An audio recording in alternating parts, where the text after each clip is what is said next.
I'm Braden Forsman, and I'm here with Montgomery wrestling coach Denny Hare. I have a few questions for you today, Denny. Okay. So you represented Montgomery as a student and as well as a wrestler. You placed in states, and then you became known as a coach for Muncie. Before returning back to your home alma mater, and in only your second year, you've done so much for the entire team and the community. How do you feel that the community has welcomed you, and how have the wrestlers responded? The community's opened us with open arms. I mean, we came home. This is home to us.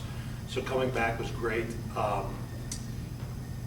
We loved it, you know. So for Connor to win a state title at my alma mater, now obviously his, has been great for our family.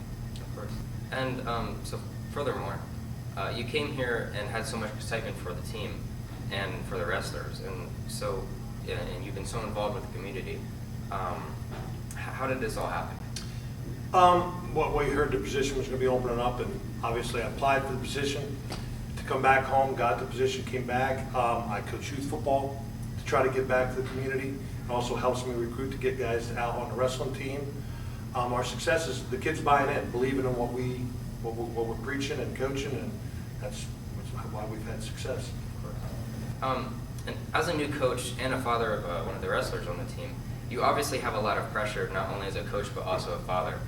So how are you able to differentiate the two? It's hard. It took a long time, quite a few years to be able to remember that I'm also Connor's father and Brant's father. So it took quite a few years, but once we figured that out, I mean, home's home and wrestling's wrestling. Of course. And have you ever, or when did you let yourself have a dad moment? You always still have the dad moments, and to be honest with me, every one of my wrestlers is one of my kids, so it's always a proud dad moment.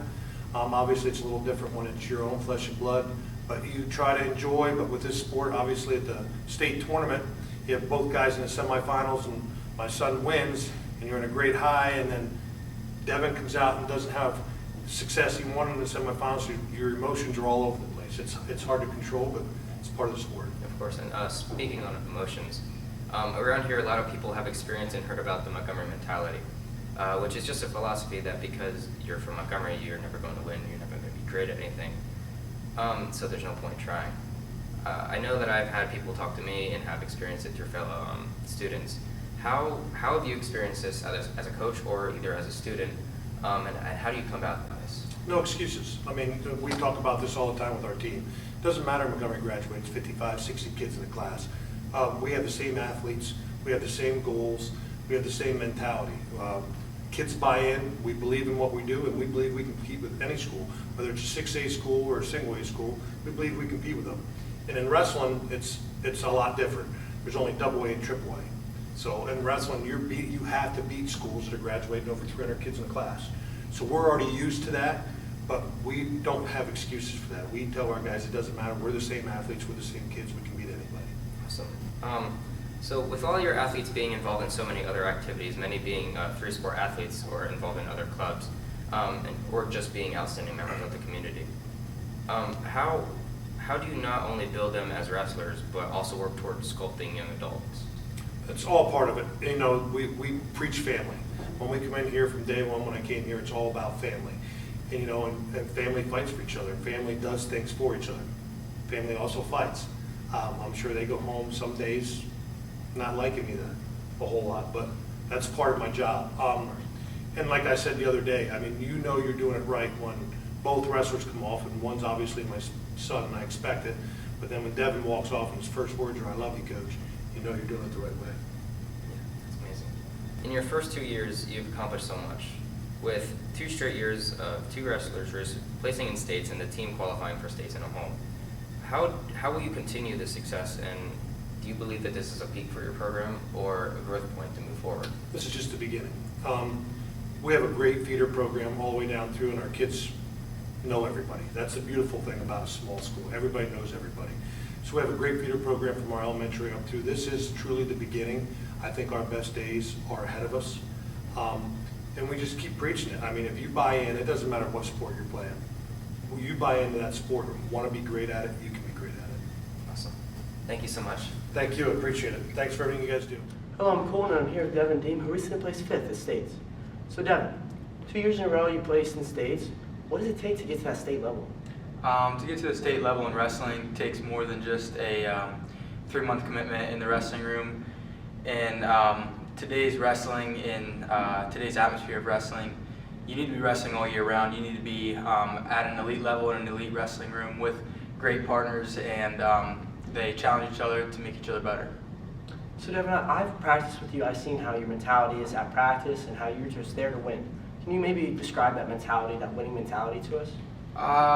Yeah, and I can kind of relate that to the Montgomery mentality, if you will, because ever since our class were freshmen, we were kind of used to, I wouldn't say losing, but we were almost used to giving up. And the winning mentality came about, in my opinion, in the wrestling room because of a coaching switch that happened 2 years ago, and I feel like that's going to follow into other sports, and it's really great to see. So that winning mentality, it starts with practice, and it starts with hard work, and that'll follow through onto the mat, onto the field, onto the court, in any sport. So that Montgomery mentality you mentioned, me and you have both either dealt with that or had teammates that had that mentality. How do you combat that? It's very tough. Like I said, we've been combating that since we were freshmen, and everybody reacts to that mentality differently. Everybody's different. Some people, you have to get in their ear and you have to talk to them and whisper to them individually, and other people, you can yell at them in front of an entire team, and that's how they strive. That's how they work harder. But to combat that mentality it's very difficult, and it comes within the athlete themselves. And once you get that mentality, that losing mentality, Montgomery mentality, out of their head, it's a great thing to see. All right. And Devin, you're involved in football, you're a baseball player, you're a great wrestler, we know that, you're an important part of the community. How does all that work together, and what would you say has that made you a better person too? Yeah, growing up in Montgomery, being a small town, our community is very close. It's closer than any community. I know other wrestlers, I know other football players and baseball players from other schools, and just talking to them, I know for a fact that Montgomery is the most tightly knit community that I've ever been in or experienced talking to people, and it's really great to have that feeling of an entire town behind you. Yeah. And I'd just like to, give back to my community, and that's how I think Montgomery is as tight as it is because people give back. All right. And Devin, what's next for you? What's your next step, and how would this, all this wrestling, all this Montgomery community, what does that bring with you to the next level? So I recently committed to the Naval Academy, where I'll be wrestling under Coach Kerry Colott, who wrestled for Lock Haven. Montgomery has taught me many things. It's taught me leadership. It's taught me how to stay humble. It's taught me what type of hard work it takes to achieve goals. And Montgomery's taught me a lot, and hopefully one day I can give back to it what it's given me. Well, Montgomery's very proud of all that you accomplished, and so am I. I've been honored to be your teammate and to get to know you, Devin. So thank you. Thank you. Hi, I'm Gabe McNear. I'm here with Hare, who has recently done some pretty incredible things for Montgomery. I'm going to let him talk a little bit about what he has just done. Over the past several weeks, our team was preparing for postseason. It was a long 4 weeks between sectionals, districts, regionals, and states. Me, along with Devin, captured titles as sectionals, districts, regionals, and states. Me and Devin both captured titles as sectional, districts, and regionals. Then we went off to states this past weekend, where Devin Deem took 5th, and I captured gold at 145 pounds. It was a long week of training and preparing for a tournament like that, but we stayed mentally focused, and my dream came true of winning a state title. So your dream of winning a state title, you're only a sophomore. Do you think you lost any of the hunger that you want to, carry with you to go into states, or are you still as motivated as you were before next year to, try to go for 2 or 3? It motivates me more knowing now that I'm the top dog and I have a mark on my back. People are going to see me as Connor Hare, and they're going to try to, come out as strong as they can, try to take me out, and earn the respect that I earned. I mean, there's a long history of wrestling, but there's not really been any notable accomplishments in the past, couple decades. Your father, Denny Hare, is one of the most recent notable ones. He took 2nd in states, I believe, and the only other state champion that we've ever had was Ty Hall, which would have been in the 80s. So, you know, it's been 40 some years since we've won a state title. Does being from such a small school with not a huge background, does that make you feel more or less pressure? I feel like there's more pressure knowing that since we're a small school, everyone's got to look up to you. But in my opinion, I feel like pressure's a privilege because you work so hard for something. When people rely on you, it just shows that the work you put in definitely captures their eye. And yeah, I mean, it's just great. The pressure, I feel, is, you know, gets harder and harder every year as more goals are being accomplished.